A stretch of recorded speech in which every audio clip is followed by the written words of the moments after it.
اعوذ باللہ من الشیطان الرجیم بسم اللہ الرحمن الرحیم. آیت نمبر 153 سے یا ایھا الذین آمنوا، اے لوگو جو ایمان لائے ہو. ایمان والوں سے خطاب ہے، وہ جو ایمان لانے کا دعویٰ کرتے ہیں. ایمان کی صفت سے پکارا جا رہا ہے.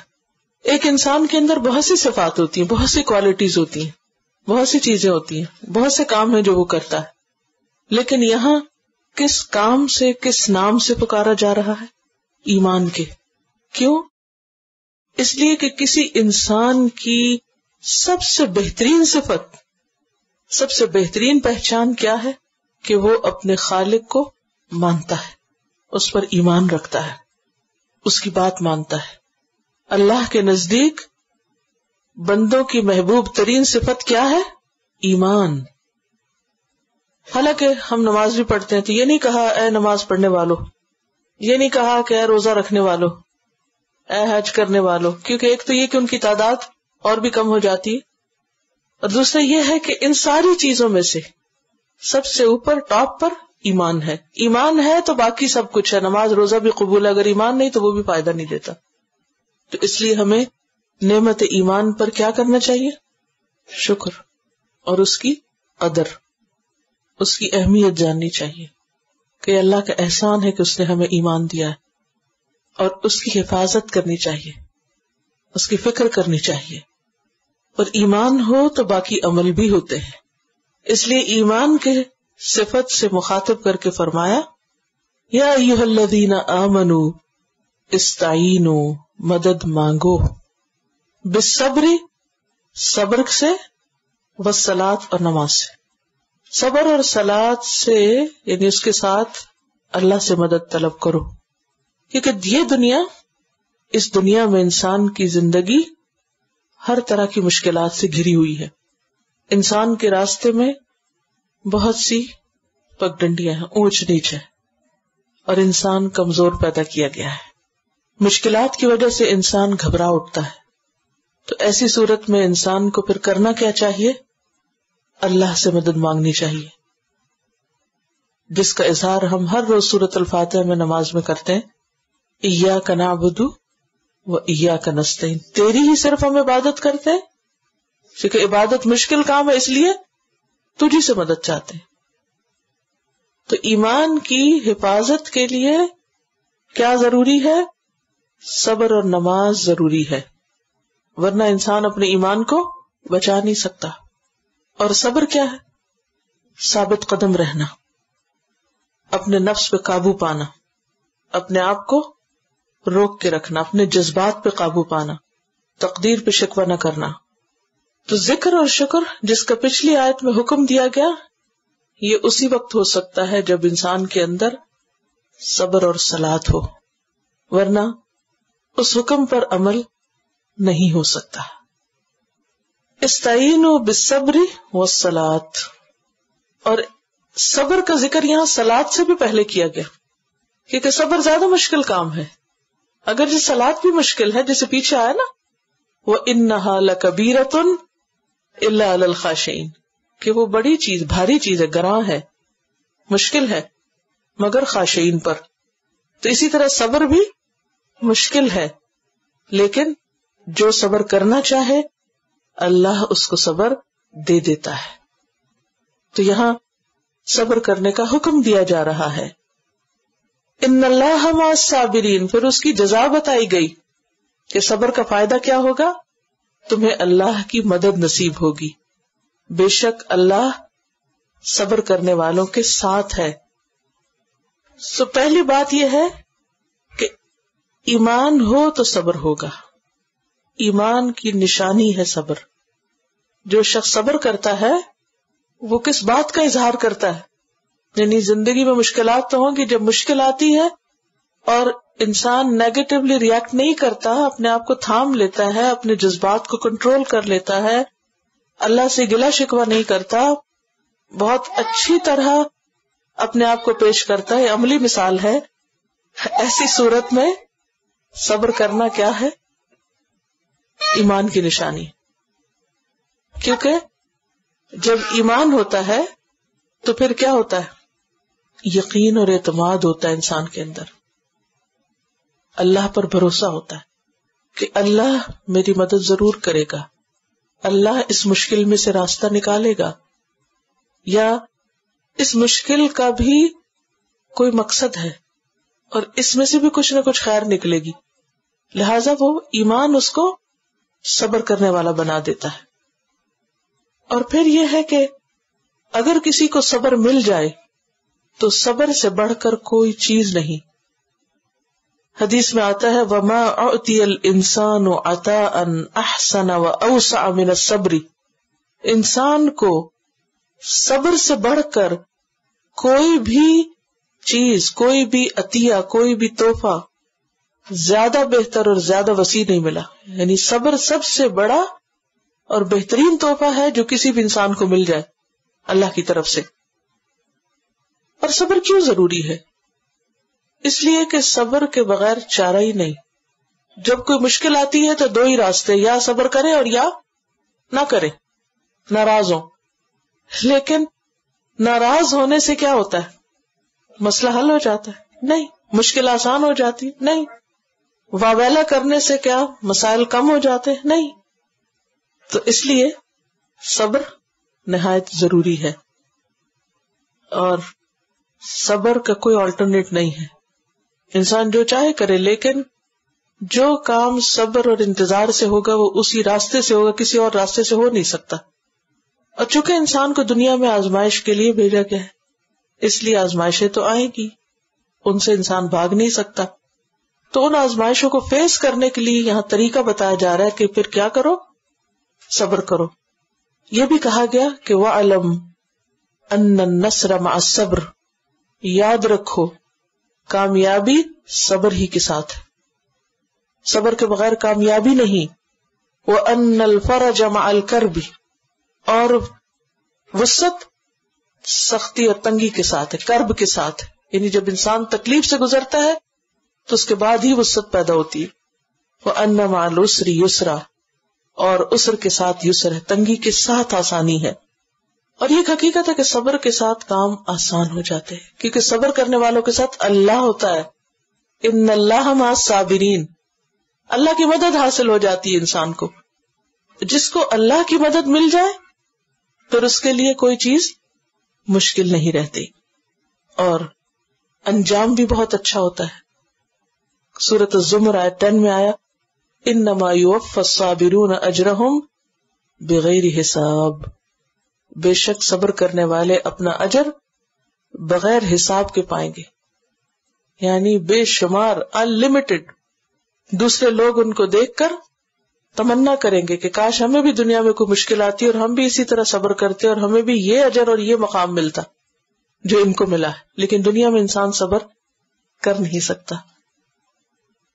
تو صبر اور برداشت جو ہے یہ زندگی کا ایک حصہ ہے، اور مومن کی زندگی کا اہم ترین پہلو ہے، اس کے بغیر کوئی کام ہو نہیں سکتا۔ اور پھر یہاں پر یہ جو بات کی گئی کہ ان اللہ مع الصابرین، تو اس کا کیا مطلب ہے کہ اللہ صبر کرنے والوں کے ساتھ ہے؟ تو ساتھ سے مراد یہاں تائید ہے، مدد ہے۔ جیسے حدیث میں آتا ہے نا کہ وَعْلَمْ أَنَّ النَّصْرَ مَعَ الصَّبْرِ، یاد رکھو کامیابی صبر کے ساتھ ہے، یعنی اللہ کی مدد اس وقت آئے گی تمہیں جب تم صبر کرو گے۔ اور اللہ کی جو معیت ہے یا اللہ کا جو ساتھ ہے یہ دو طرح کا ہوتا ہے، ایک ہوتا ہے عام اور ایک ہوتا ہے خاص۔ عام کیا ہے؟ قرآن پاک میں آتا ہے وَهُوَ مَعَكُمْ أَيْنَمَا تَكُونُوا، وہ تمہارے ساتھ ہے جہاں بھی تم ہو، جہاں کہیں بھی ہو وہ ساتھ ہے تمہارے۔ تو یہ کیا ہے؟ وہ ہر ایک کے ساتھ ہے، یعنی اپنے علم کے ساتھ ہے، وہ ہر ایک کو دیکھتا ہے، جانتا ہے، سب کی سنتا ہے۔ ایک تو یہ معنی ہے۔ قرآن پاک میں آتا ہے ما یکون من نجوی ثلاثۃ الا هو رابعهم، جب 3 لوگ سرگوشی کرتے تو چوتھا وہ ہوتا ہے۔ ولا خمسۃ الا هو سادسهم، 5 ہو تو چھٹا وہ ہوتا ہے۔ ولا ادنی من ذلک ولا اکثر، اس سے کم ہو یا زیادہ، الا هو معهم اینما کانوا، وہ ان کے ساتھ ہی ہے جہاں بھی وہ چلے جائیں۔ تو ایک تو یہ ہے ساتھ کہ اللہ سب کو جانے، اور ایک ہے معیت خاص۔ خاص کیا؟ یعنی اللہ کی تائید ہے، پھر یعنی صرف علم کی حد تک نہیں بلکہ ان لوگوں کو اللہ تعالیٰ اپنی مدد دیتے ہیں، جیسے موسیٰ اور ہارون علیہ السلام جب فرعون کے دربار میں گئے تھے تو اللہ سبحانہ وتعالیٰ نے کیا فرمایا؟ اننی معکما اسمع و ارا، میں تم دونوں کے ساتھ ہوں، میں سن رہا ہوں، میں دیکھ رہا ہوں، جاؤ تم، جاؤ فرعون کے پاس، جاؤ پیغام پہنچاؤ.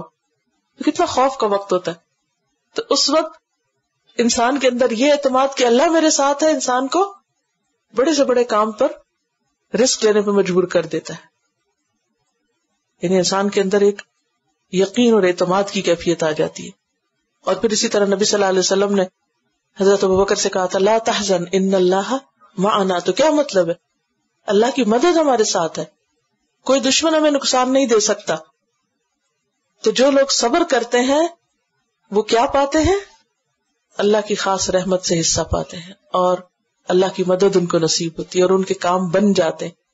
لیکن وہ جو ایک مشکل وقت ہوتا ہے نا، جیسے گلے میں کچھ اٹکا ہوا ہوتا ہے اور اس کو انسان نہ نگل سکتا ہے نہ اگل سکتا ہے، تو وہ وقت مشکل ہوتا ہے.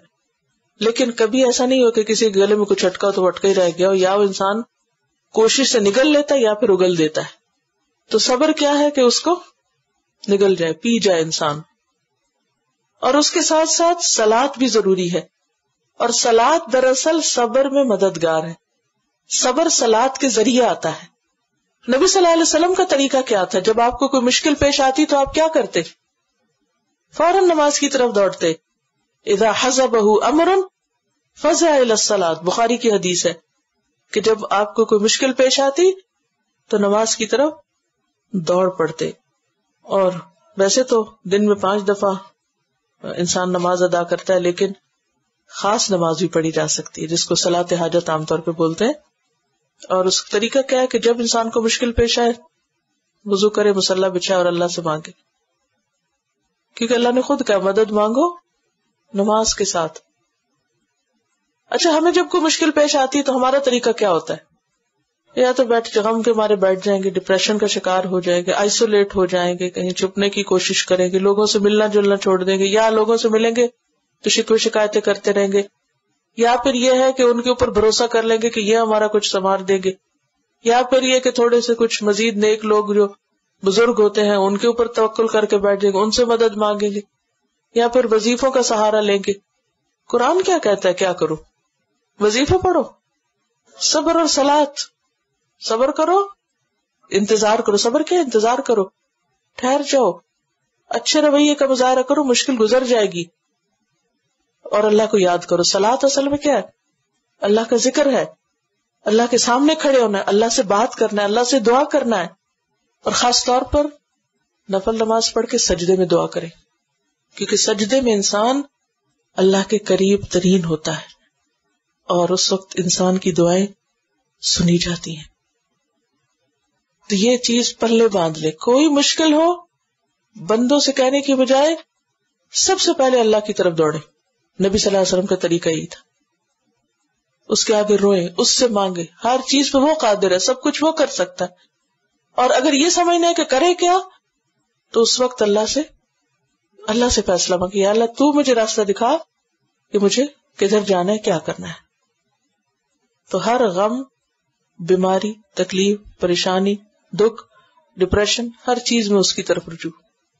سجدے میں قرآنی دعا پڑھنے سے منع کیا گیا، لیکن مسنون دعائیں پڑھی جا سکتی ہیں.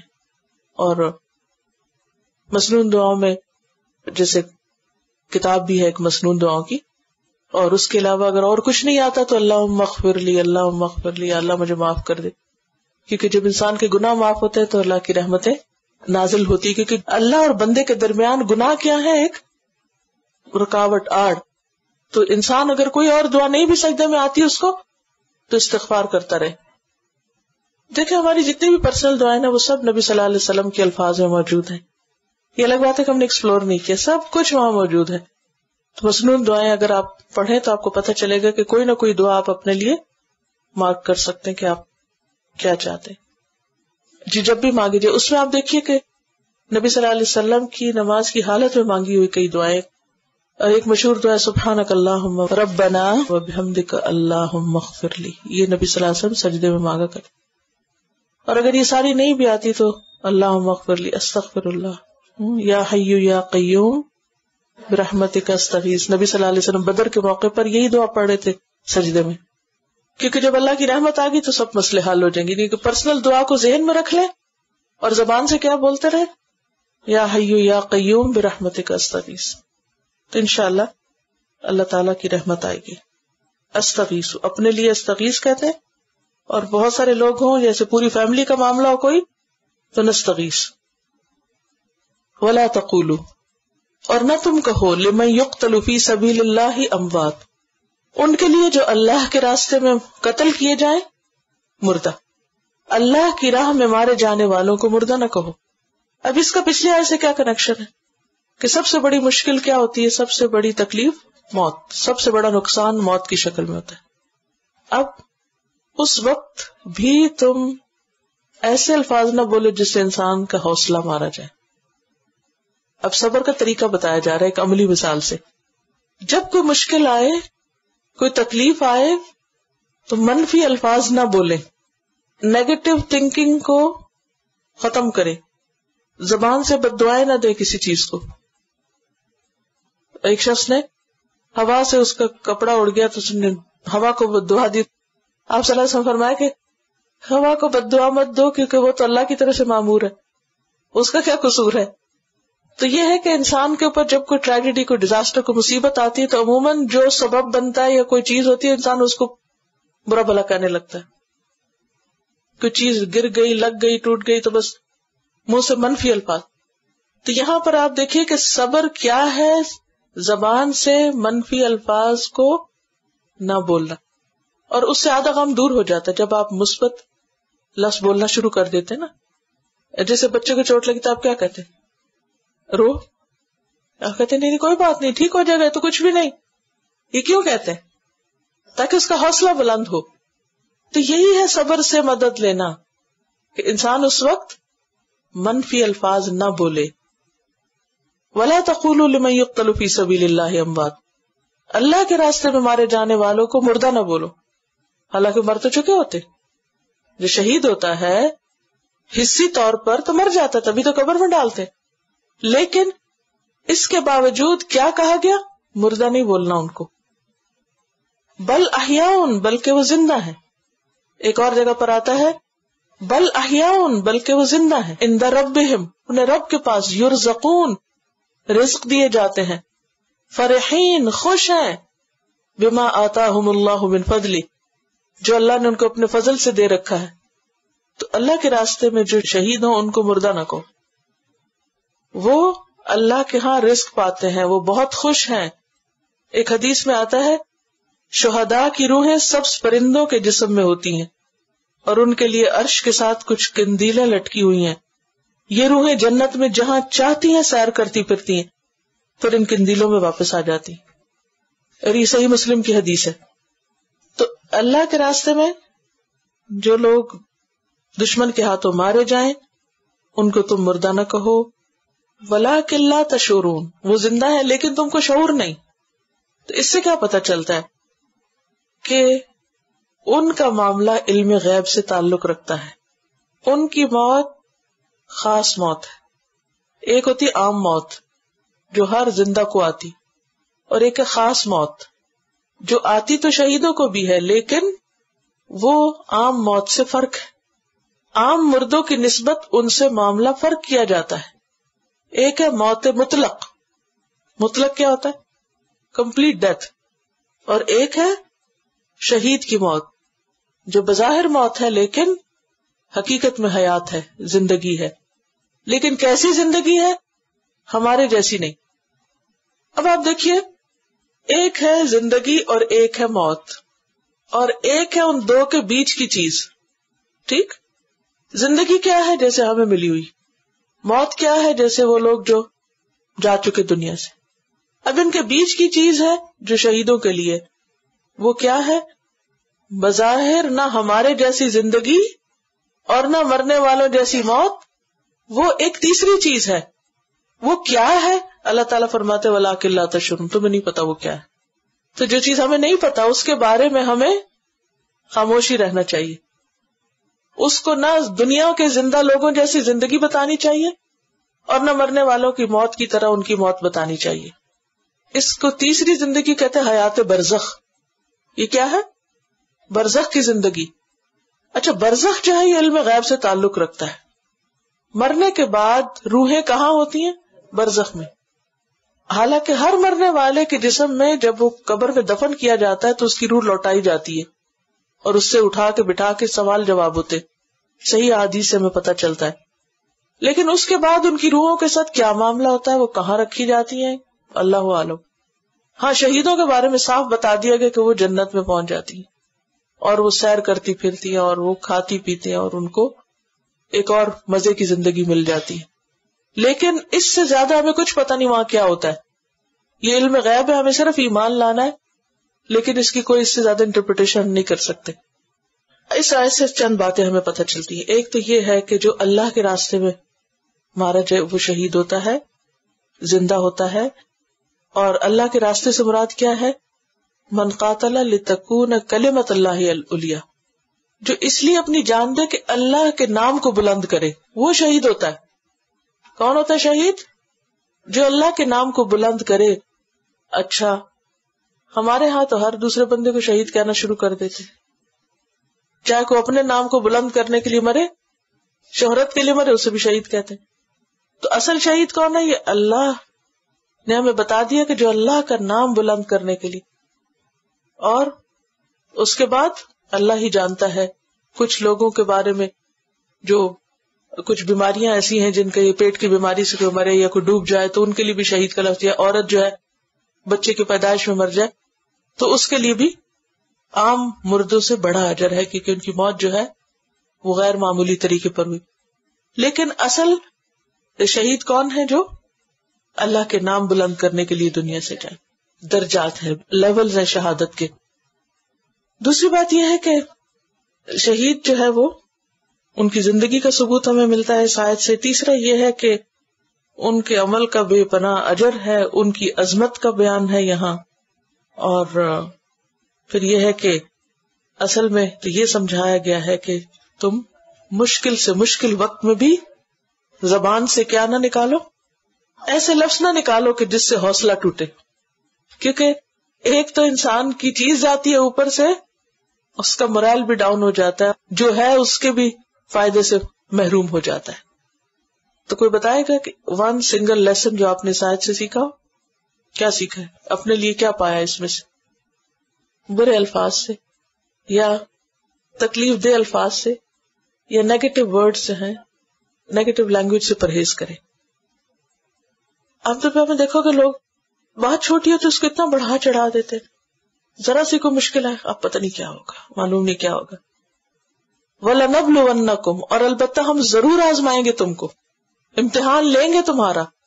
surely will test you, اب یہ اللہ نے خود ہی بتا دیا ہے کہ دنیا میں آئے ضرور امتحان ہوگا, کیونکہ دنیا میں آنے کا مطلب یہی ہے خلق الموت والحیات لیبلوکم ایکم احسن عملا. زندگی موت اس نے بنائی کس لیے؟ کہ تمہارا امتحان لے. اس دنیا میں ہم کس لیے ہیں؟ آزمائے جانے کے لیے. کیا چھانٹ پٹک کے دیکھا جا رہا ہے کہ کون جنت کے قابل ہے؟ تو ضرور آزمائش ہوگی. چلے مان لیا. کس چیز میں آزمائش ہوگی؟ 5 چیزوں میں آزمائش ہوگی. یہ ہے مصائب خمسہ. کیا ہے؟ مصائب خمسہ. خمسہ کہتے 5 کو. کون سے مصائب خمسہ؟ 5 مصیبتیں.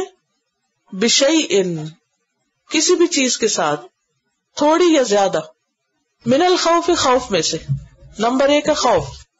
خوف کی قسمیں ہوتی ہیں. کچھ ہوتے ہیں حقیقی خوف اور کچھ ہوتے ہیں وہمی.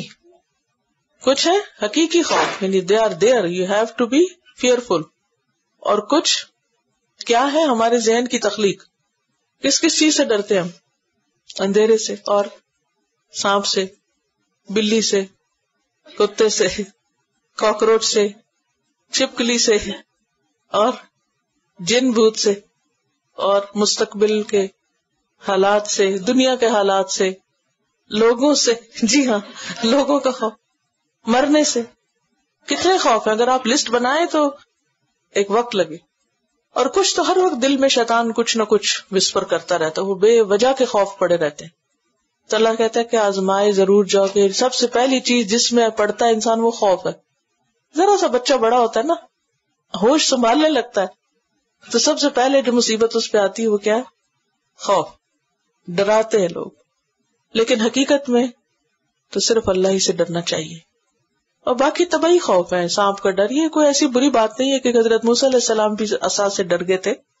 تو یہ انسان کے اندر ہے، آزمائش ہے نا انسان کی، اس لیے وہ خوف کا ایک احساس رکھا گیا. جی اللہ کی ناراضگی سے ڈرنا چاہیے. والجوع، اور بھوک سے آزمائیں گے. بھوک کیا ہے؟ پیٹ کا کھانے سے خالی ہونا، اس کھانے کی چاہت کی شدت کے ساتھ. یعنی ایک طرف ہے کچھ نہیں، دوسرے کی چاہت بھی شدید. کچھ لوگوں کے پیٹ میں کچھ نہ، لیکن اشتہا نہیں ہوتی، انہیں کوئی بھوک نہیں ہوتی، وہ ویسے ہی سروائیو. اور کچھ لوگ تھوڑی دیر بھی صبر نہیں کر سکتے، کچھ نہ کچھ کھاتے ہی رہتے ہیں، اور کچھ نہیں تو چنگم چباتے رہتے ہیں. تو جو کیا ہے؟ بھوک. اچھا وجہ کیا ہو سکتی ہے اس کی؟ کبھی تو انسان کے پاس کھانا ہوتا نہیں، قحط ہو جاتا ہے. کبھی یہ کہ پیسے نہیں ہوتے، چیزیں تو بازار بھرے پڑے مگر آپ کے پاس پیسے نہیں ہیں، خرید نہیں سکتے. کبھی انسان بیمار ہو جاتا ہے، کھانا گھر میں رکھا ہوا، پیسہ بھی ہے لیکن کھا نہیں سکتے. اور یہ چیز اب کتنی زیادہ ہوگی نا. بعض تکلیفیں حلق میں ہو جاتی ہیں، کھانا نگلا نہیں جاتا، بعض معدے میں ہو جاتی، السر وغیرہ ہو جاتے، جس کی وجہ سے بہترین سے بہترین کھانا پکا کے دوسروں کے آگے رکھ دیتے، خود ایک نوالا نہیں کھا سکتا. یہ بھی آزمائش ہے. تو طرح طرح سے آزمایا جاتا ہے انسان. وَنَقْصٍ مِّنَ الْأَمْوَالِ، مالوں کی کمی، بزنس ڈاؤن ہو گیا، ختم ہو گیا، سیل زیادہ نہیں ہوئی، قحط، یا اسی طرح کچھ چوری ہو گیا، کچھ ڈیمیج ہو گیا، کچھ ٹوٹ پھوٹ گیا. اور مال میں، مال کی جمع ہے اموال. مال میں کیش بھی آتا ہے، مال میں چیزیں بھی آتی ہیں، مال میں جانور بھی آتے ہیں. 3 چیزوں کے لیے عربی میں مال کا لفظ استعمال ہوتا ہے. کبھی جانور مر گئے، کبھی گھر کا سامان چلا گیا، سیل گڈز ہیں وہ ختم ہو گئے، نقدی چلی گئی یعنی کرنسی چلی گئی. والانفس، اور نفسوں کی کمی. نفس، انفس نفس کی جمع ہے. اور نفس کس کو کہتے ہیں؟ جان کو.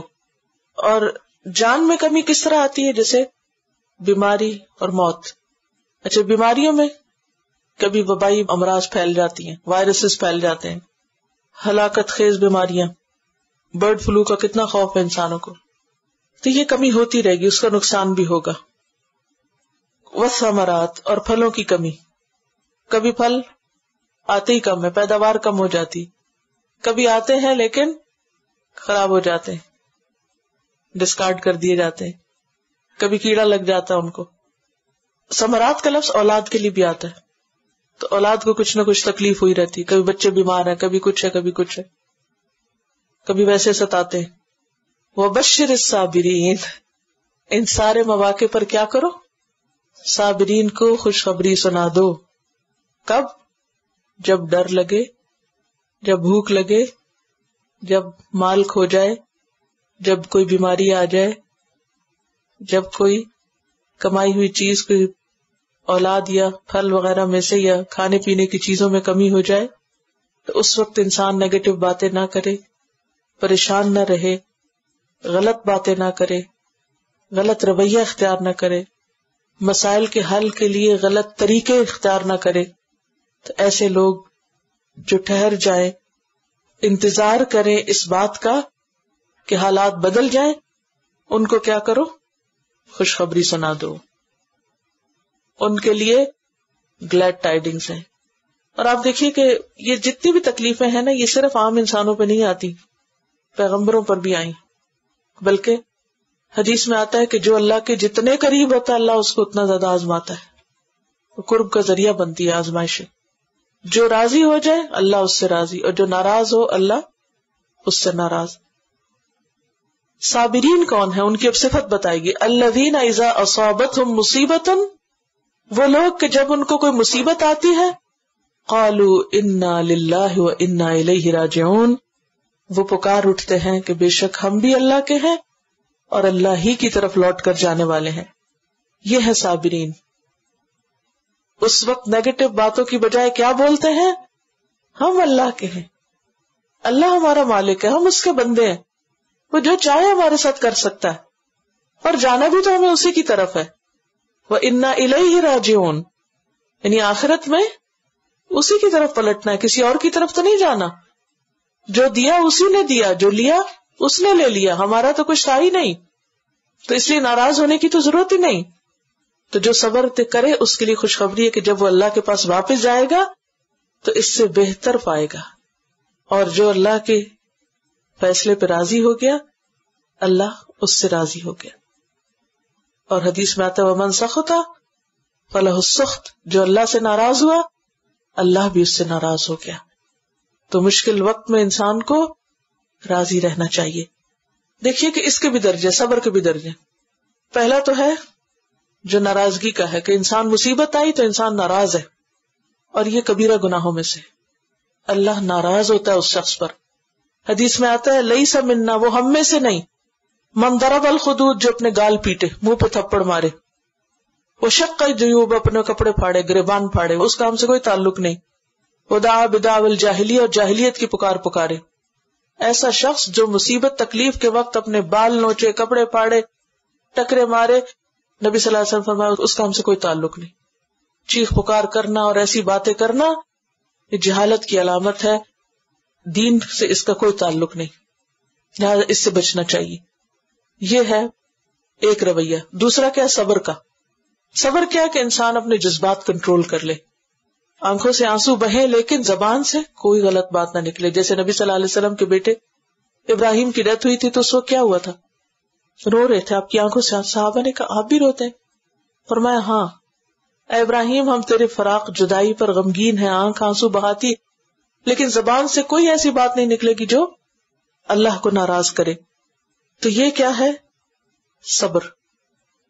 پھر اگلا درجہ ہوتا ہے رضا کا، کہ صرف صبر ہی نہیں بلکہ اللہ کے فیصلے پر راضی مطمئن. وہ جو دل میں ایک بہت قلق اور غصہ اور غم ہوتا ہے نا، اس کا بھی ٹھنڈا ہونا، دل کی بے چینی کا نہ ہونا.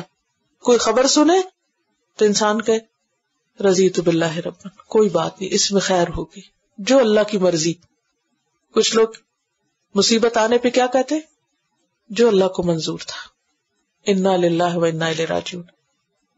تیسرا درجہ جو ہے وہ شکر کا ہے، کہ شکر ہے اللہ کا جس نے بڑی مصیبت سے بچا لیا.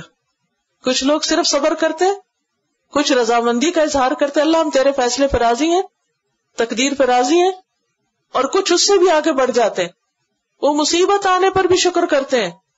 تو وہ لوگ جن کو مصیبت پہنچتی ہے تو وہ کہتے ہیں کہ انا للہ و انا الیہ راجعون. حدیث میں ایک اور دعا بھی سکھائی گئی ہے، اللہم اجرنی فی مصیبتی واخلف لی خیرا منہا، کہ اے اللہ مجھے میری مصیبت کا اجر دے اور مجھے اس سے بہتر عطا کر، جو چیز چلی گئی اس سے بہتر عطا کر. تو بات یہ ہے کہ جو شخص بہتر کی امید رکھتا ہو اور مایوس نہ ہو، اللہ سے توقع رکھتا ہو، تو اللہ تعالیٰ بھی اس سے راضی ہوتا ہے. اور یہ شکر کا درجہ ہوتا ہے کہ شکر ہے کہ اللہ نے آخرت کی پکڑ سے پہلے دنیا میں یاد دہانی کرا دی، اللہ نے بڑی مشکل سے بچا لیا. اور کسی کا قول ہے ان حلاوت اجرہا انستنی مرارت صبرہا، کہ اجر کی حلاوت نے، اجر کے توقع نے مجھے صبر کی کڑواہٹ بلوا دی. یعنی صبر کرتے وقت جو کڑواہٹ ہوتی ہے وہ کڑواہٹ بھی نہیں رہی، دل میں کوئی شکوہ ہی نہیں گیا، بلکہ تکلیف آنے پر بھی دل ویسا ہی مطمئن اور خوش. اللہ اپنے بندوں پہ ظلم کرنے والا نہیں، اس نے میرے لیے اس سے بہتر چاہا ہے. تو یہ اعلیٰ ترین درجہ ہوتا ہے کہ جب انسان مصیبت پر شکر ادا کرنے والا. اس کا یہ مطلب نہیں کہ مصیبت کا انتظار کرے، اور نہیں، اس سے تو عافیت میں رہنے کی دعا مانگے، لیکن جب آ جائے تو پھر اللہ کے فیصلوں پر صبر کرے کم از کم، اور راضی ہو اس سے بڑھ کر، اور شکر کرے اس سے بھی آگے کے معاملے پر. اولئک علیہم صلوات من ربہم، ایسے لوگوں پر اپنے رب کی طرف سے رحمتیں نازل ہوتی ہیں. ایسے لوگوں کی اللہ تعریف کرتا ہے اپنے فرشتوں کے درمیان. صلی اللہ کا مطلب ہوتا ہے تعریف کرنا. صلوات وہاں کہاں پر؟ ملائے اعلی میں. ایسے صابرین کی اللہ تعریف کرتا ہے، رحمہ، اور انہیں رحمت سے نوازتا ہے. اللہ کی مرضی ہوتی ہے ان پر، بخشش اور مہربانی. وَأُولَئِكَ هُمُ الْمُهْتَدُونَ، اور یہی لوگ دراصل ہدایت پانے والے ہیں. یعنی صبر کا اجر اور مرتبہ آخرت میں تو ہے ہی، لیکن اس سے پہلے دنیا میں بھی اللہ سبحانہ و تعالیٰ کی رحمتیں آتی ہیں، ہدایت نصیب ہوتی ہے، اور اللہ تعالیٰ آسمانوں پر ایسے بندے کی تعریف فرماتے ہیں فرشتوں کے بیچ میں کہ دیکھو یہ میرا بندہ کس قدر صبر کرنے والا ہے. اور یہ کب آتا ہے؟ جب انسان مصیبت پر انا للہ و انا الیہ راجعون کہتا ہے، فوری اجر لکھا جاتا ہے. لیکن یہ نہیں کہ چیخ پکار کر کے سب باتیں فضول کر کے پھر کہ اب تم صبر کرے. وہ صبر تو سب کو ہی آ جاتا ہے. اور صبر یہ نہیں کہ کسی بڑے حادثے اور مصیبت پر ہی، چھوٹی چھوٹی تکلیفوں پر بھی، حتیٰ کہ ایک مرتبہ آپ کا چراغ بجھ گیا تو اس موقع پر بھی آپ نے انا للہ پڑھا. جو آپ سے پوچھا گیا کہ یہ بھی مصیبت ہے، کہا ہاں یہ بھی، اور اس پر بھی اللہ تعالیٰ اجر دیتا ہے.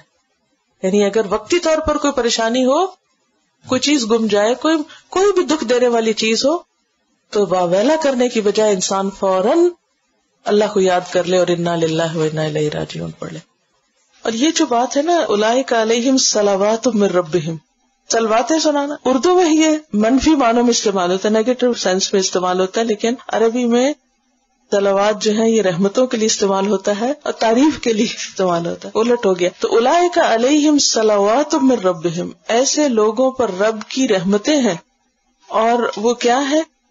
نمبر 1، دنیا میں اللہ ان سے جب راضی ہوتا ہے تو انہیں اس کے دنیا میں بھی انعامات ملنے لگتے ہیں. اور ملأ اعلیٰ پر، ملأ اعلیٰ کہتے ہیں فرشتوں کی مجلس کو، جو بلند پایا لوگ ہیں ان کی جو مجلس، تو وہاں پر ان کی تعریف ہوتی ہے. یعنی ایسے لوگوں کا وہاں ذکر ہوتا ہے. اور رحمتن، اور اللہ کی خاص رحمت بھی ہوتی ہے. کس وجہ سے؟ کیونکہ وہ اللہ کی طرف سے آئی ہوئی آزمائش پر صبر کرتے ہیں اور اللہ کو یاد کرتے ہیں اور اپنی آخرت کو یاد کرتے ہیں.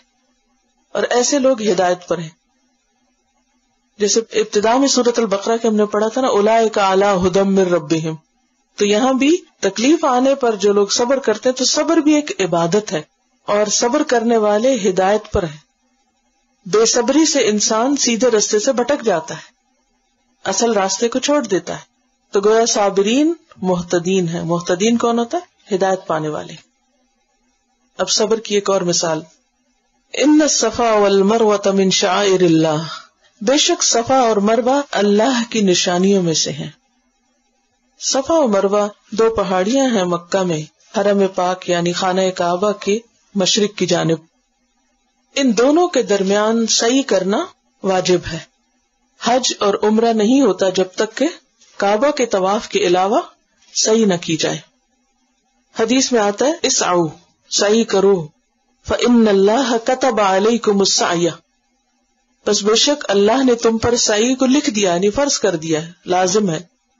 حضرت عائشہ رضی اللہ تعالی عنہا سے ایک روایت ہے بخاری کی، واللہ ما اتم اللہ حج امرئ ولا عمرتہ لم یطف بین الصفا والمروہ، اللہ کی قسم کسی شخص کا حج اور عمرہ تمام نہیں ہوتا، مکمل نہیں ہوتا، جب تک کہ وہ صفا مروہ کے درمیان سعی نہ کرے، طواف نہ کرے.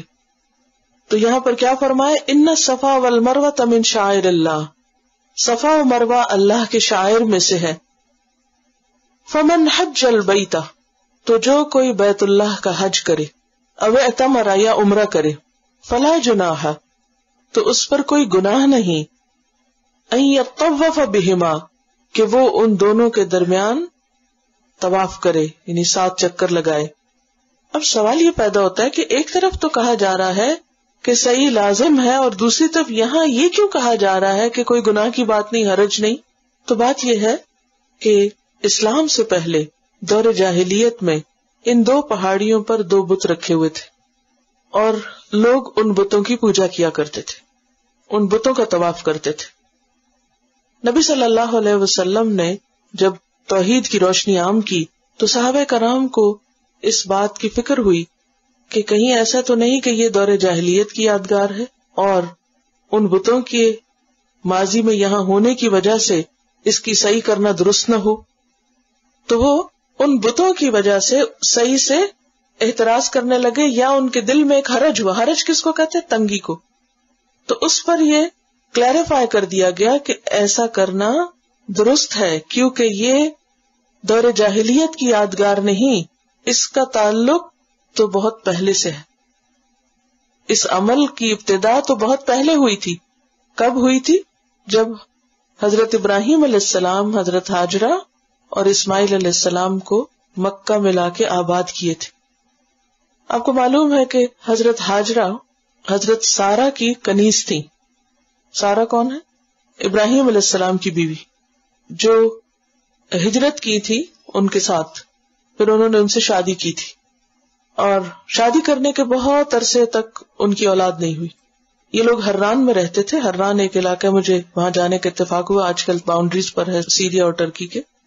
تو حران میں ابراہیم علیہ السلام کافی عرصے تک رہے اور وہاں انہوں نے دین کی دعوت دی. لوگ نہیں مانے تو بالآخر انہوں نے بھی مجبور کر دیا کہ وہ وہاں سے نکلے. تو وہاں سے وہ نکل کر ایجپٹ کی طرف چلے. تو ایجپٹ کا جو بادشاہ تھا ان دنوں بہت ظالم تھا. جب اسے پتا چلا کہ ایک شخص اپنی بیوی کے ساتھ یہاں آ رہا ہے، اور حضرت سارہ کے بارے میں روایات میں آتا ہے کہ وہ دنیا کی خوبصورت ترین عورت تھی سوائے حضرت حوا کے. حضرت حوا کی بیوٹی جو ہے وہ سب سے زیادہ تھی، اور اس کے بعد حضرت سارہ. اور سارہ کا جو اصل پروننسیشن ہے بھی سارہ، تسر الناظرین کا جو روٹ ہے نا، سین رے رے، یعنی کہ خوش کرنے والی ایک طرح سے. بہرحال اب یہ تھا کہ جب اس بادشاہ نے یہ چاہا کہ وہ حضرت سارہ کو زبردستی لے حضرت ابراہیم سے، اور اس نے ایسا ہی کیا. اس نے اپنے سپاہی وغیرہ بھیجے اور ان کو وہ جبرن پکڑ کے لے آئے. اتنے میں حضرت سارہ نے اللہ سبحانہ تعالیٰ سے دعا کی، اور پیچھے ابراہیم علیہ السلام بھی دعا کر رہے تھے. تو جو یہ ظالم بادشاہ نے حضرت سارہ کی طرف ہاتھ بڑھایا تو اس کا ہاتھ وہیں شل ہو گیا. تو اس نے رونا دھونا کر دیا کہ یہ کیا ہوا. بہرحال اس نے معافی مانگی اور کہا کہ تم میرے لیے دعا کرو کہ میں ٹھیک ہوں تو میں تمہیں چھوڑ دوں گا. بہرحال دعا کی، وہ ٹھیک ہوا. پھر اس نے دوبارہ اٹیمپٹ کیا، تیسری دفعہ اٹیمپٹ کیا. تو پھر بالآخر اس نے کہا کہ یہ کوئی معمولی عورت نہیں ہے، اور ان کو خوش کرنے کے لیے اس نے کچھ زیورات بھی دیے اور ساتھ ایک کنیز بھی تھی. یہ کنیز حضرت ہاجرہ تھی. حضرت ابراہیم علیہ السلام حضرت سارہ کو لے کر واپس فلسطین آئے. حضرت ہاجرہ بھی وہاں تھی، اور حضرت ہاجرہ حضرت سارہ کی کنیز کے طور پر رہتی رہی. لیکن جب انہوں نے دیکھا کہ ابراہیم علیہ السلام کی اولاد نہیں ہے اور ان کو اس بات کی فکر ہے کہ ان کے بعد دنیا میں کوئی دین کا پیغام عام کرنے والا ہو، تو انہوں نے اپنی خوشی سے، حضرت سارہ نے اپنی خوشی سے حضرت ہاجرہ کو ان کی خدمت میں پیش کیا کہ آپ اس سے نکاح کر لیں تاکہ آپ کی اولاد ہو. اب ہوا یہ کہ جب وہ نکاح ہوا تو اللہ سبحانہ وتعالیٰ نے ان کو حضرت اسماعیل دے دیے، بیٹا پیدا ہوا. اب یہ تھا کہ وہ جو جیلسی ہوتی، انسان کتنی بھی خوشی سے کوئی قربانی کرے لیکن جو انسان کے اپنے فطری جذبات ہیں وہ تو ہیں. اور یہ صرف وہاں نہیں، نبی صلی اللہ علیہ وسلم کی جو ازواج مطہرات تھے ان کے درمیان بھی باہم کچھ نہ کچھ چلتا رہتا تھا، کیونکہ کوئی کتنا بھی نیک ہو، بڑا ہو، لیکن انسانی جذبات بہرحال اپنا کام کرتے رہتے اور اپس اینڈ ڈاؤن زندگی میں آتے رہتے ہیں. اب کیا ہوا کہ جو ہی اسماعیل علیہ السلام تھوڑے سے بڑے ہوئے تو اللہ سبحانہ وتعالیٰ نے حکم دیا کہ حضرت ہاجرہ اور اسماعیل کو یہاں سے لے کر ایک اور جگہ پر جا کر آباد کر دیں. وہ مکہ میں ان کو دونوں کو لے آئے، جہاں تھوڑی سی کھجوریں اور پانی ساتھ لائے تھے، اس کے علاوہ ان کے پاس کچھ نہیں تھا. اب ابراہیم علیہ السلام ان دونوں کو چھوڑ کر واپس چل دیے. جب وہ جا رہے تھے تو حضرت ہاجرہ نے پوچھا کہ آپ ہمیں یہاں کہاں چھوڑ رہے ہیں؟ وہ خاموش رہے. پھر آگے گئے تو پھر حضرت ہاجرہ پیچھے آئی، کہا کہاں چھوڑ رہے ہیں ہم کو؟ پھر خود ہی بولی کہ کیا یہ اللہ کا حکم ہے، کیونکہ انہیں پتا تھا کہ میرے شوہر اللہ کے حکم کے آگے کوئی دوسری بات نہیں دیکھتے، تاکہ کسی بھی قربانی سے گریز نہیں کرتے. تو وہ جب وہاں سے جانے لگے تو حضرت ہاجرہ نے کہا کہ اگر یہ اللہ کا حکم ہے تو وہ ہمیں کبھی بھی ضائع نہیں کرے گا. اگر آپ اللہ کی خاطر نکل رہے ہیں تو وہ ہمیں ضائع نہیں کرے گا، وہ ہمارا ضرور بندوبست کرے گا. بہرحال کھانا پانی ختم ہوا. حضرت ہاجرہ پریشان ہوئی کیونکہ حضرت اسماعیل پیاس سے بلک رہے تھے. تو پانی کی تلاش میں وہ پہلے صفا کی طرف گئی، اس پہاڑی پہ چڑھ کے آس پاس دیکھا کہ کہیں اور کوئی پانی ہو تو وہاں سے جا کے بچے کے لیے پانی لاؤں. کہیں نہیں تھا. وہاں سے نیچے اتری تو دوسری طرف دوسری پہاڑی مروہ کے اوپر جا کے چڑھی اور دیکھا کوئی پانی نہیں تھا. بہرحال وہ کبھی مروہ پہ چڑھتی، کبھی صفا پہ چڑھتی، اور اس طرح وہ اس دوڑ میں لگی رہی کہ بچے کے لیے کچھ پانی لائیں. اور بچے کی چیخ پکار بھی ساتھ ساتھ سن رہی تھی. تھوڑی دیر ہوئی تو بچے کی چیخ پکار بند ہو گئی. تو انہوں نے محسوس کیا کہ شاید کچھ ہو گیا اس کو. بہرحال تیزی سے بچے کی طرف دوڑی. جب آ کے دیکھا تو وہاں تو پانی تھا. تو پتہ چلا کہ جبریل علیہ السلام نے اپنے پر کی ٹپ ماری زمین پر اور پانی وہاں سے نکل آیا. تو حضرت ہاجرہ نے پانی کو روکا اور کہا زمزم. زمزم کا مطلب ہے کہ رک جاؤ، اسے کنٹین کر رہی تھی. تو نبی صلی اللہ علیہ وسلم نے فرمایا کہ اگر ہماری ماں ہاجرہ اس کو نہ روکتی تو یہاں پانی کا دریا چلتا. لیکن بہرحال انہوں نے جب اس کو روکا تو وہ اسی جگہ پر رک گیا اور ایک کنویں کی شکل اس نے اختیار کی لیٹر آن.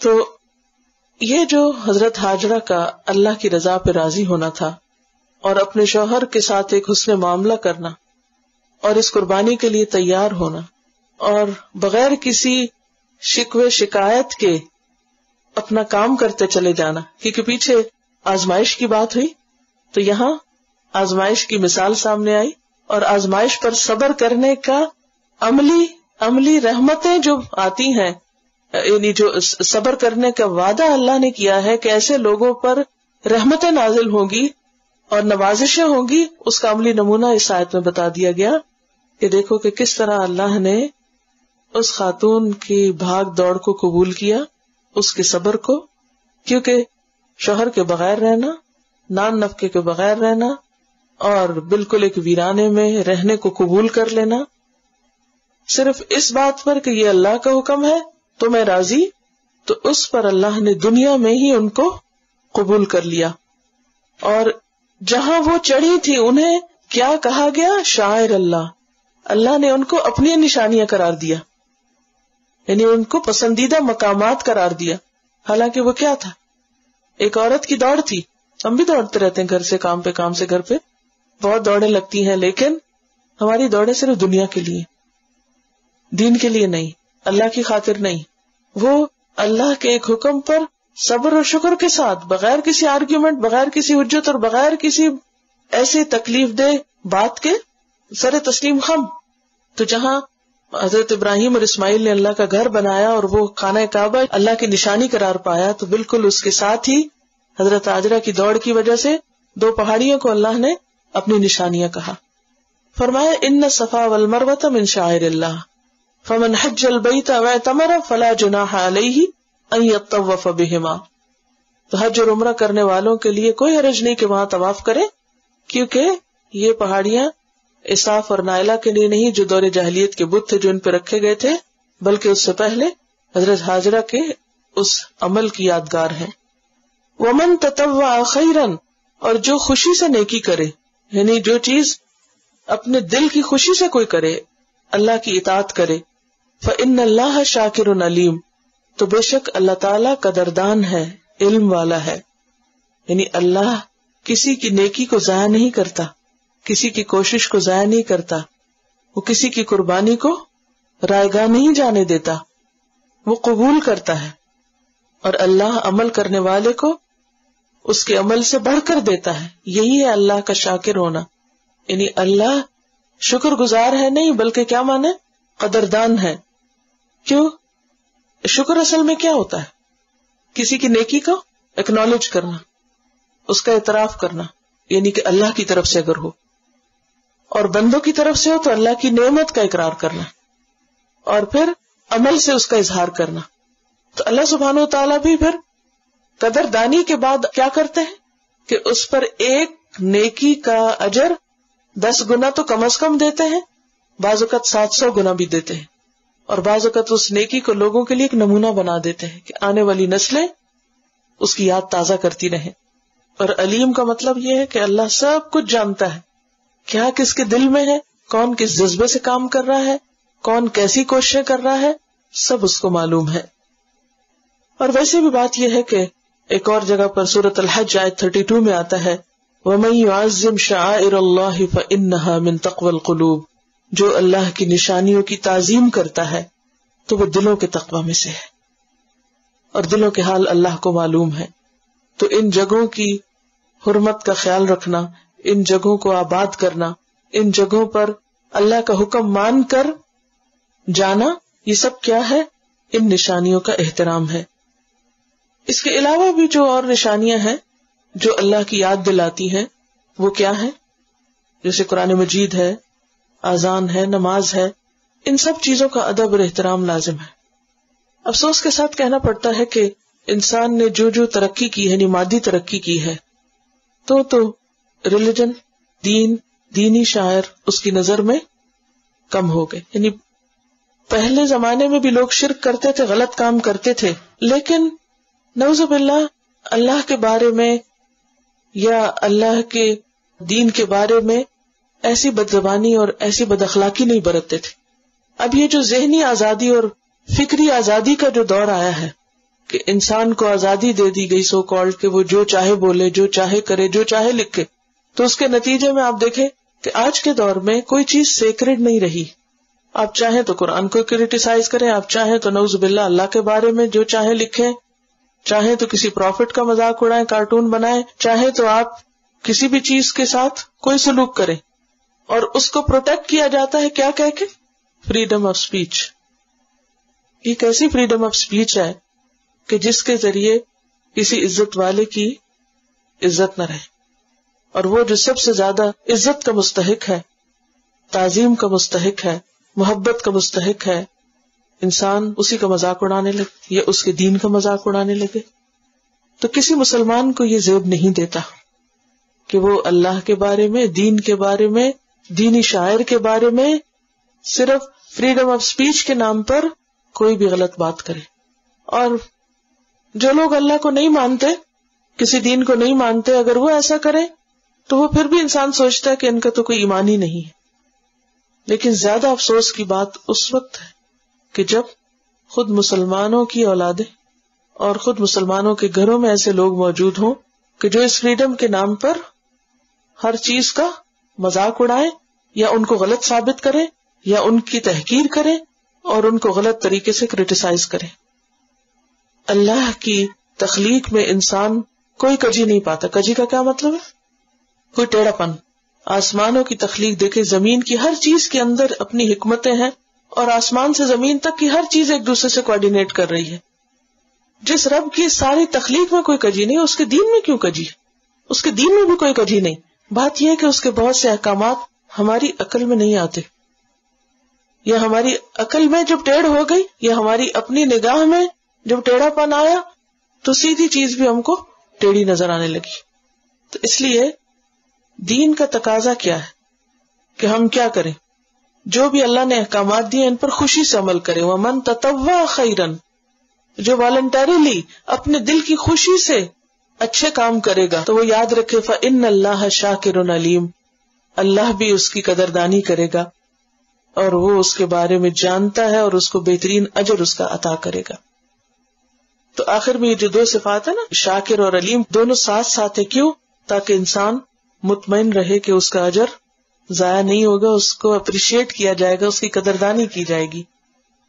اس لیے مشکل وقت میں اللہ کی عبادت اور اطاعت سے بھاگنا نہیں چاہیے، کیونکہ صبر جو ہے وہ صرف مصیبت آنے پہ ہی نہیں کیا جاتا. اللہ کی اطاعت کرنا بھی صبر کا کام ہے، یعنی اللہ کی بات ماننے میں بھی صبر سے کام لینا پڑتا ہے. کیسے؟ جیسے روزہ ہے، سراسر صبر ہے. اسی طرح حج ہے، زکوٰۃ ہے، اپنا مال خرچ کرنا ہے، یہ سب کس بات کا تقاضا کرتا ہے؟ صبر کا. اسی طرح جب آپ کے دل میں کوئی برا خیال ہے اور آپ برا کام کرنا چاہیں تو اپنے آپ کو روکنا، یہ بھی کیا ہے؟ صبر ہے. تو صبر اطاعت پر بھی ہوتا ہے، اور صبر گناہ سے بچنے پر بھی ہوتا ہے، اور صبر مصیبت کے آنے پر بھی ہوتا ہے. اور مصیبتوں پر صبر کی صرف ایک قسم ہے. پھر فرمایا ان الذین یکتمون ما انزلنا من البینات، بے شک وہ لوگ جو چھپاتے ہیں. کس سے؟ لوگوں سے. کیا چھپاتے ہیں؟ ما انزلنا، جو ہم نے نازل کیا. من البینات، بینات میں سے، کلیئر پروفس میں سے. والہدی، اور ہدایت میں سے. من بعد ما بیناہ للناس، اس کے بعد کہ ہم نے اسے لوگوں کے لیے بیان کیا ہے. فی الکتاب، کتاب میں. تو ایسے لوگوں کی سزا کیا ہے؟ اولئک یلعنہم اللہ، ایسے لوگوں پر اللہ کی لعنت. ویلعنہم اللاعنون، اور ان پر لعنت کرنے والوں کی لعنت ہے.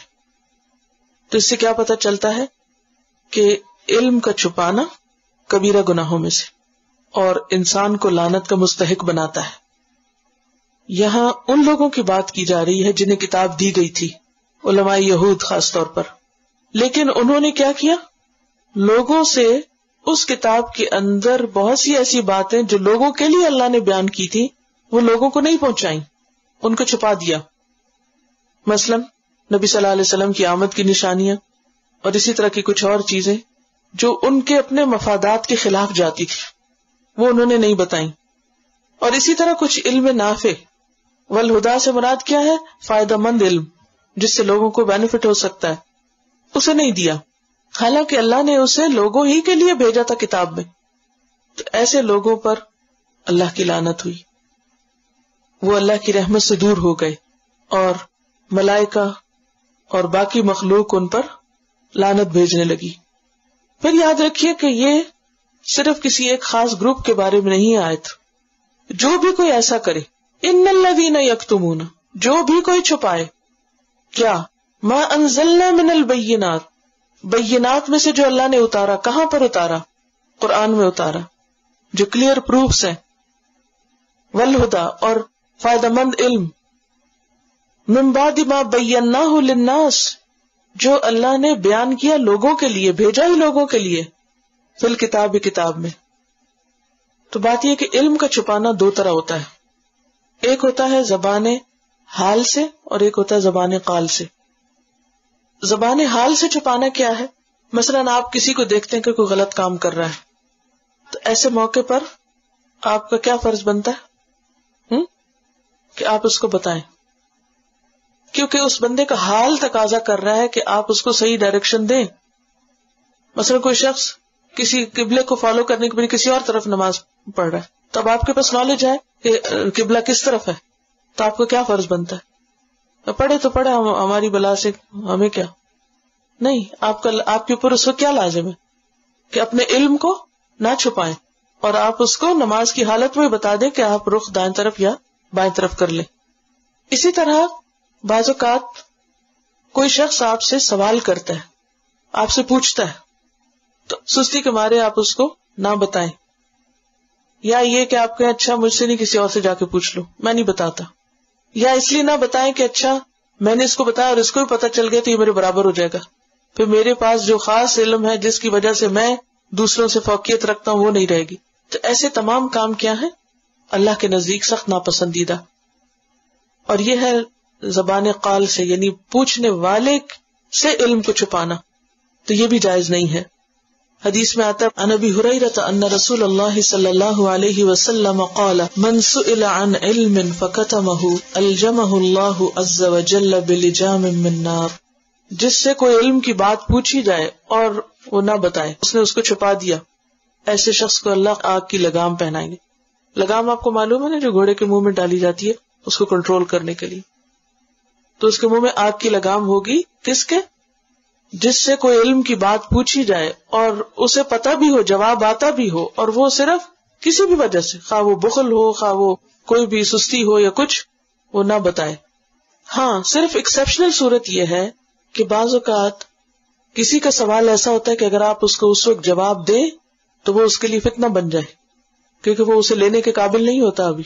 ایسی صورت میں حکمت کے تحت اگر کچھ دیر کے لیے اس کو پوسٹ پون کر دیں، کیونکہ آپ کو ڈر ہے کہ اس وقت اگر میں نے اس کو یہ بات بتا دی تو یہ اس کے لیے فائدہ مند نہیں ہوگی، نقصان دہ ہوگی. مثلا آپ نے دیکھا ہوگا کہ بچے بعض اوقات ایسے سوال کرتے ہیں کہ اگر آپ ان کو وہ بات بعین ہی بتا دیں تو ان کی جو چھوٹی عقل ہے ابھی، وہ اس کو پوری طرح لے نہیں سکتے، ابزارب نہیں کر سکتے، وہ اس علم کو ابھی ڈائجسٹ نہیں کر سکتے. کسی خاص مصلحت کے لیے کسی چیز کو تھوڑی دیر کے لیے روک لینا اس میں نہیں آتا، یا حکمت کے تقاضے کے تحت کسی چیز پر خاموشی اختیار کرنا ایک الگ بات ہے. لیکن جان بوجھ کر علم کو چھپانا یہ اللہ کی رحمت سے انسان کو محروم کر دیتا ہے. تو یہاں پر خاص طور پر وہ علم جو کتاب کے اندر ہے، قرآن کے اندر ہے، کیونکہ کتاب سے مراد ساری کتابیں آ جاتی ہیں، پھر صرف تورات نہیں ہے، سب کتابیں. جو علم اس کتاب یعنی قرآن مجید کے اندر ہے یا اپنے اپنے وقت میں باقی کتابوں کے اندر تھا، اس علم کو، اس کتاب کو جاننے والوں پر لازم ہوتا ہے کہ وہ اسے آگے پہنچائیں. تو اس آیت سے یہ بات پتہ چلتی ہے کہ علم کو نشر کرنا، علم کو عام کرنا، علم کی روشنی کو دور دور تک پہنچانا علم والوں کی ذمہ داری ہے. اور اگر وہ اس کو نہیں پہنچاتے اور اسے چھوڑ کے اور کاموں میں لگ جاتے ہیں تو اللہ کے ہاں ان کی پوچھ ہوگی. اور اسی طرح صرف دین کا علم نہیں، جو بھی فائدہ مند علم ہو، اگر آپ کو کوئی آسان طریقہ پتا ہو کوکنگ کا اور دوسرے کو آپ دیکھ رہے ہیں کہ وہ مشکل میں پڑا ہوا ہے، تو خواہ وہ آپ سے نہ بھی پوچھے تو آپ اس کو آگے بڑھ کر مدد کر سکتے ہیں، مشورہ دے سکتے ہیں. اسی طرح کوئی طالب علم ہے، وہ کسی کتاب کی تلاش میں ہے، کسی خاص چیز کو ڈھونڈ رہا ہے اور آپ کو پتا ہے، تو آپ کا فرض بنتا ہے کہ آپ اس کو گائیڈ کریں اور وہ اپنا کام کر سکے. تو دوسروں کے لیے سہولت پیدا کرنا، ان کی رہنمائی کرنا. کوئی آپ سے راستہ پوچھتا ہے اور آپ اس کو راستہ بتا دیتے ہیں، کوئی کسی بھی چیز کے بارے میں پوچھتا ہے تو اسے مائنڈ نہیں کرنا چاہیے، اسے اپنے اوپر بوجھ نہیں سمجھنا چاہیے، یا سوال کرنے والے کو جھڑکنا نہیں چاہیے. قرآن مجید میں ایک اور جگہ پر آتا ہے وَأَمَّا السَّائِلَ فَلَا تَنْهَرْ، سوالی کو ڈانٹو مت، جھڑکو مت. سوالی کے سوال کو انٹرٹین کرو، اسے جواب دو، اس کو سیٹسفائی کرو جتنا بھی تمہارے پاس توفیق ہے، علم ہے. مثلاً ایک شخص کو پتا ہے کہ انٹرسٹ حرام ہے، لیکن وہ ہر آنے والے اسکالر سے بار بار پوچھتا ہے، صرف یا تو اسے ستانے کے لیے، یا پھر تفریح کے لیے، یا پھر یہ ہے کہ کوئی ایسا طریقہ ڈھونڈنے کے لیے کہ وہ اس کو حلال کر دے حرام کو. اگر اس نے حرام کہا ہے تو شاید کسی اور سے میں حلال کروا لوں تاکہ جو میں کر رہا ہوں وہ بس صحیح ہو جائے، جسٹیفیکیشن اس کی تلاش کرنے کے لیے. تو اس قسم کے سوال جو کہ کچھ سیکھنے کے لیے نہ ہو، بے مقصد ہو، تو ان سوالوں کو بھی ناپسند کیا گیا ہے. ان کا سوال یہ ہے کہ اگر کوئی نان مسلم سوال کرے تو کیا اس کو بھی جواب دینا چاہیے؟ بالکل دینا چاہیے، کیونکہ یہاں پر لکھا ہے من بعد ما بیناہ للناس، اس کے بعد کہ ہم نے اسے لوگوں کے لیے بیان کیا. تو الناس میں سارے لوگ آ جاتے ہیں، مومن، کافر، مسلم، نان مسلم سب آتے ہیں، کیونکہ یہ کتاب صرف ہمارے لیے نہیں ہے، سب کے لیے.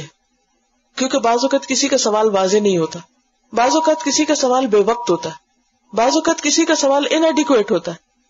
ایسی صورت میں آپ کا فرض بنتا ہے کہ اس سوال کو بھی پہلے اتنا ٹھیک کر لیں اور پھر اس کو آسان طریقے سے جتنا وہ لے سکے اتنا جواب دیں. یہ بھی نہیں کرنا چاہیے کہ کسی نے آدھی بات پوچھی تو آپ اس کو 10 باتیں اور ساتھ لگا دیں. جتنا پوچھا بس اتنا بھی کافی ہے.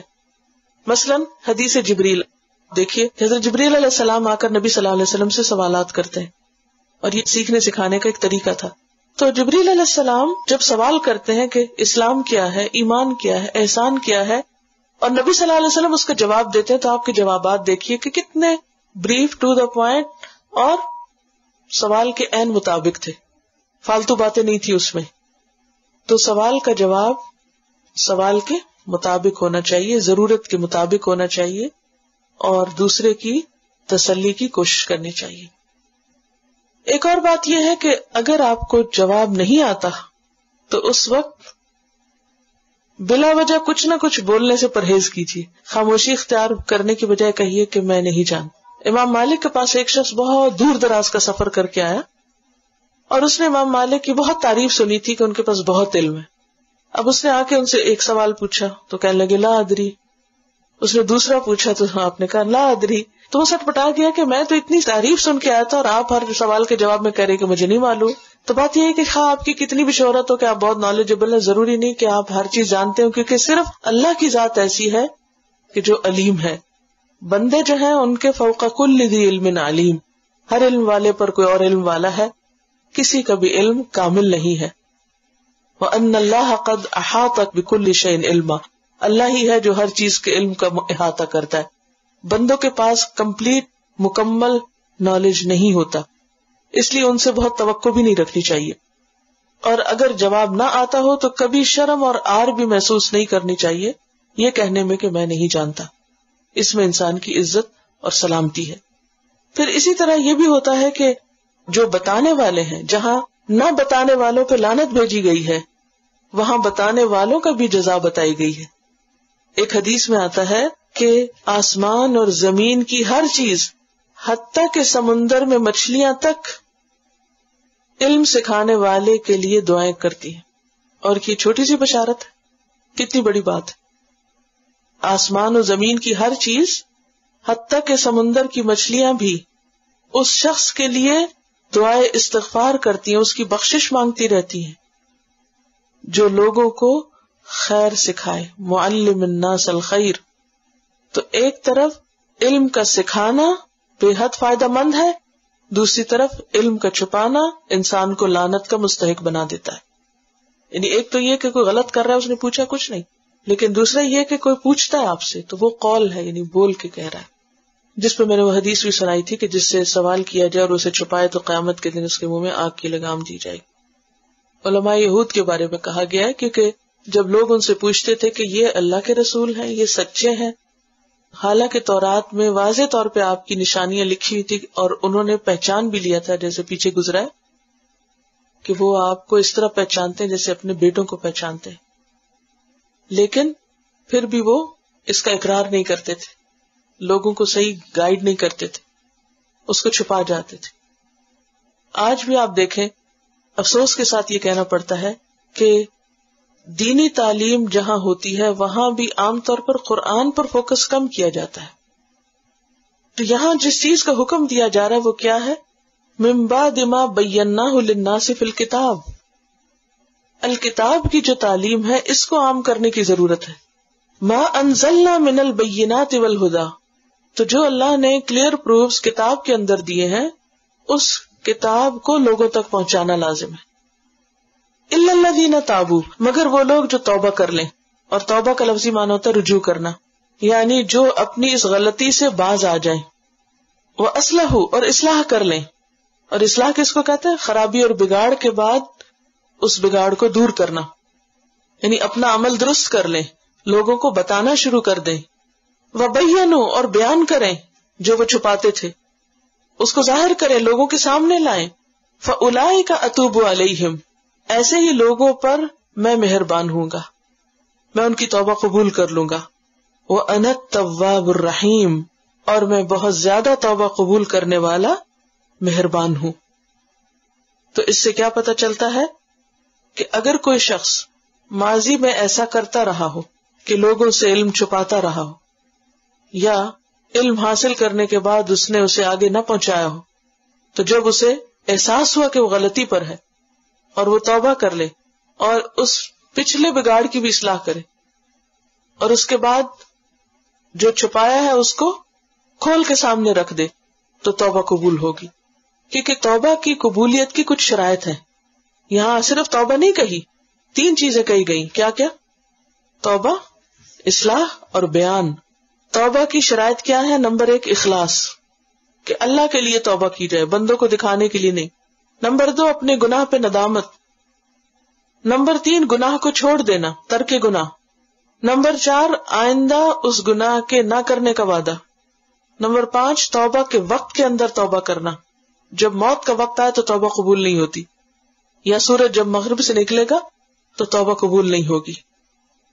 تو اس آیت سے یہ بھی پتہ چلتا ہے کہ علم کا سیکھنا اور سکھانا کتنا زیادہ باعث فضیلت ہے. یہاں علم کی عظمت بیان ہوئی ہے کہ علم ایسی چیز ہے کہ جسے لوگوں تک پہنچاتے رہنا چاہیے، اور جو صاحب علم سیکھ کر اس سے نہ خود فائدہ اٹھائے اور نہ کسی کو پہنچائے تو ایسے لوگ، ان سے اللہ ناراض ہوتا ہے. ان الذین کفروا، بے شک وہ لوگ جنہوں نے کفر کیا، وماتوا، اور وہ مر گئے، کفر کی حالت میں ہی مر گئے، وہم کفار، حالانکہ وہ کافر تھے، یعنی مرتے دم تک کافر رہے. اولئک علیہم لعنت اللہ، ایسے لوگوں پر اللہ کی لعنت ہے. پیچھے لعنت کی بات ہوئی علم چھپانے والوں پر، اب لعنت کے کچھ اور مستحقین کا ذکر کر دیا گیا، اور ان میں سے وہ کون ہے جو کفر کرے اور کفر پر مرے. کیونکہ ہو سکتا ہے کہ کوئی شخص مرنے سے پہلے توبہ کر لے، تو جو شخص زندہ ہو اس پہ لعنت نہیں کرنی چاہیے جب تک کہ اس کے جرم پر اس کا اختتام نہ ہو. والملائکتی، اللہ کے علاوہ اوروں کی بھی لعنت ہے، اور وہ کون ہے؟ فرشتے. والناس، اور لوگوں کی، اجمعین، سب کے، آل ٹوگیدر، سب کی لعنت ان پر. پچھلی آیت میں کہا گیا یلعنہم اللاعنون، لعنت کرنے والے لعنت کرتے ہیں. یہاں لعنت کرنے والوں کی قسمیں بتا دی گئی. ایک طرف سب سے پہلے اللہ سبحانہ وتعالی، پھر اللہ کے فرشتے، کیونکہ فرشتے وہی کرتے ہیں جو اللہ کو پسند ہو، اور پھر باقی تمام لوگ. باقی تمام لوگ کیوں لعنت کریں گے؟ آپ دیکھیے کہ اہل ایمان تو لعنت کریں گے، لیکن کفار بھی ایک دوسرے پہ لعنت کر رہے ہوں گے. بعض ان میں سے بعض پہ لعنت کر رہے ہوں گے.